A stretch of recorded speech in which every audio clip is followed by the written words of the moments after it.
नमस्कार दोस्तों। तो आज मैं आपको लेकर आया हूँ उत्तर प्रदेश में आई हुई भर्ती लेखपाल की। तो लेखपाल की भर्ती आ चुकी है। जो भी 12वीं पास विद्यार्थी हैं वो इस पे अपना फॉर्म डाल सकते हैं। तो क्या हमें केवल जो 12वीं पास है वही फॉर्म भर पाएंगे या इसके साथ कोई और योग्यता चाहिए?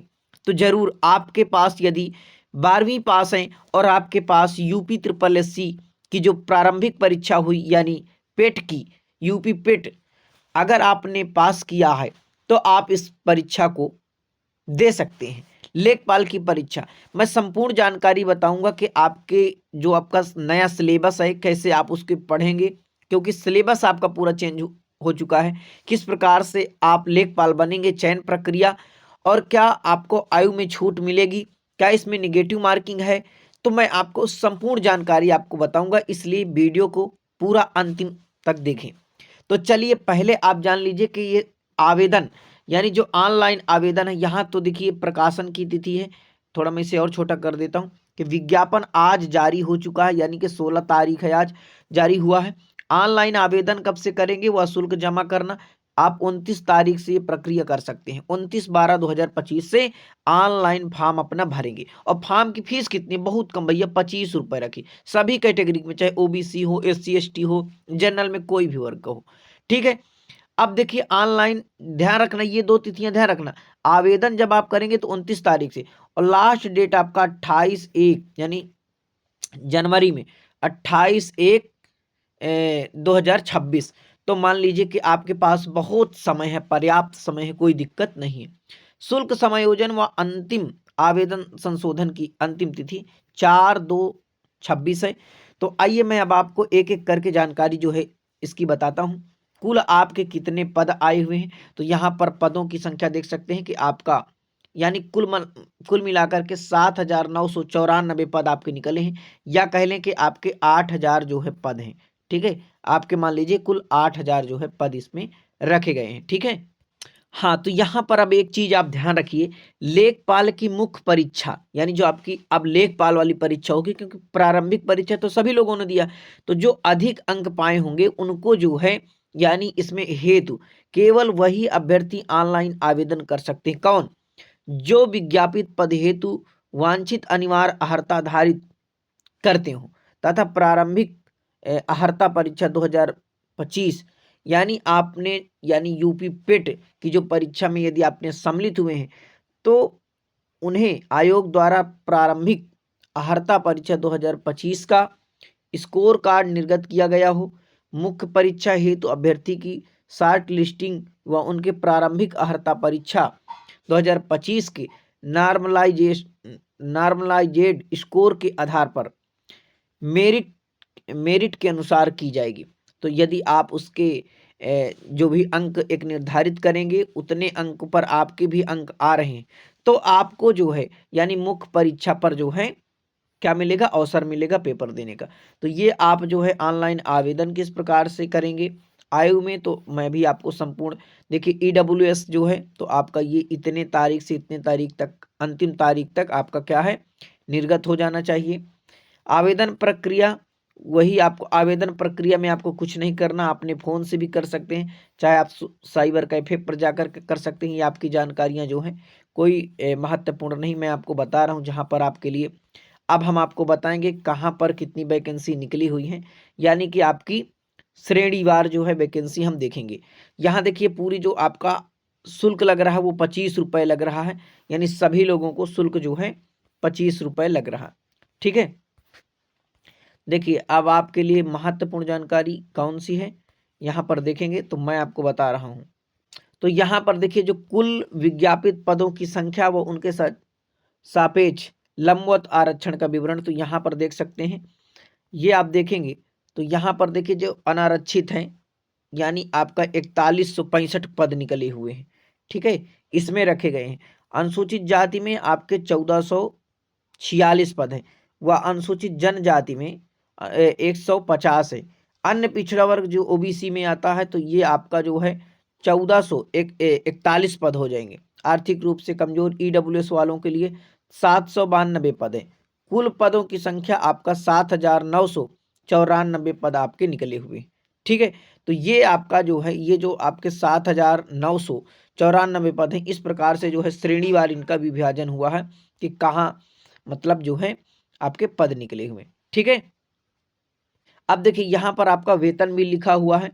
तो वेतनमान लेवल 3 वेतनमान न्यूनतम यानी 21,700 वेतनमान व अधिकतम वेतन आपका जो है 59,100 रुपए तक रखा गया है। ठीक है, अर्हता में देखेंगे तो आपको इंटरमीडिएट परीक्षा जो है पास होना चाहिए और आपका पेट जो है अनिवार्य है, उसको भी जो है आपके पास होना चाहिए।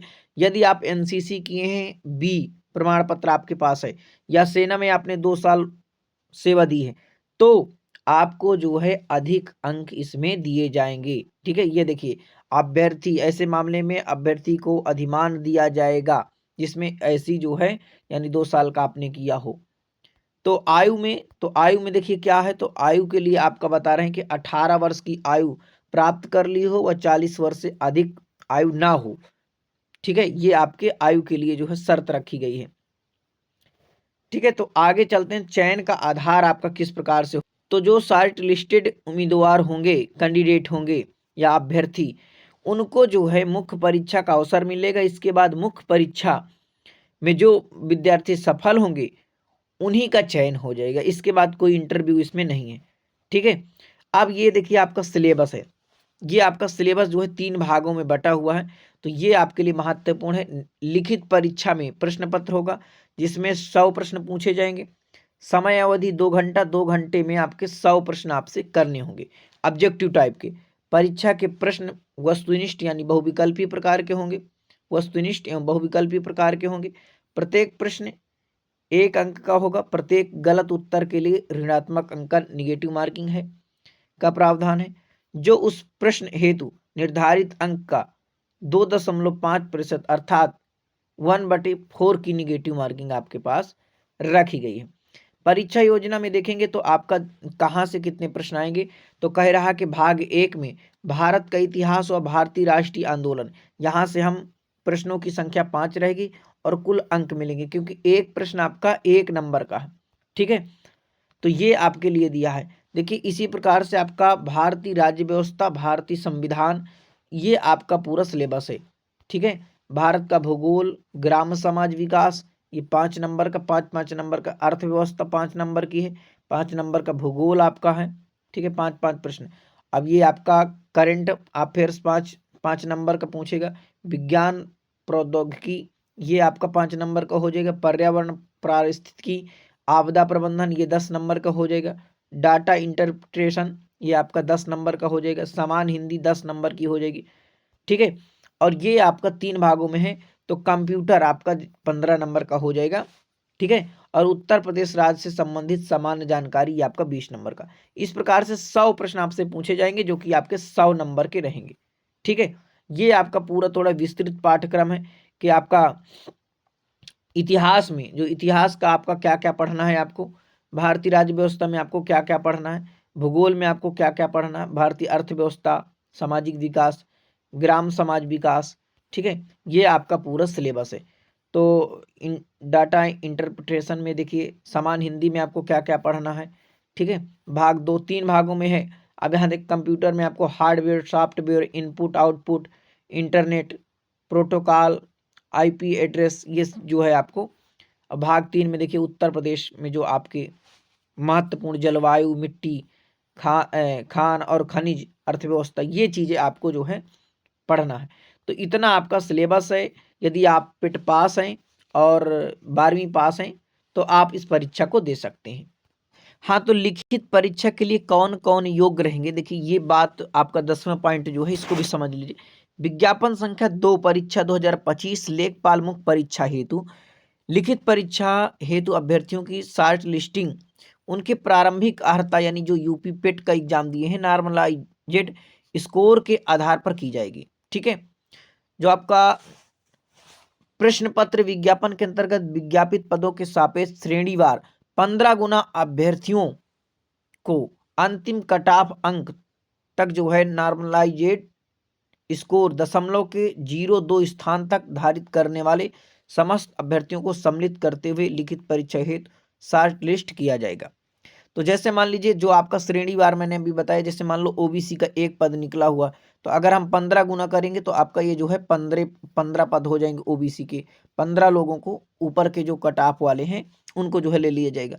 30 गुना करेंगे तो आपके 30 हो जाएंगे। तो अब जितने ओबीसी के पद हैं, ठीक है, जितने ओबीसी के पद हैं तो उतने आप गुना उसमें कर लीजिए, तो ऑटोमेटिक आपको निकल आएगा कि हमारा इसमें आएगा या नहीं आएगा। ठीक है, तो अब आप ऐसे निकाल सकते हैं, जैसे मान लो कि आपके कुल कितने पद हैं, मान लेते हैं कि 8000 आपके कुल पद हैं। ठीक है, 8000। अब आपके यदि ये जो है 15 गुना लेंगे या 30 गुना लेंगे, तो आप 30 का गुना कर दीजिए और निकाल लीजिए जितने पद आ रहे हैं उतने लोगों को अगर 15 गुना तो यहाँ पर 15 का कर दीजिए, तो ऑटोमेटिक आपके जितने भी जो है अभ्यर्थियों को लेंगे वो आपकी संख्या आपके समझ में आ जाएगी। चलिए, तो अब हम आपसे लेते हैं विदा। यदि कोई भी जानकारी रह गई हो तो जरूर आप कमेंट करिए और अपने मित्रों तक इसे जरूर शेयर कर दीजिए। नमः संस्कृताय।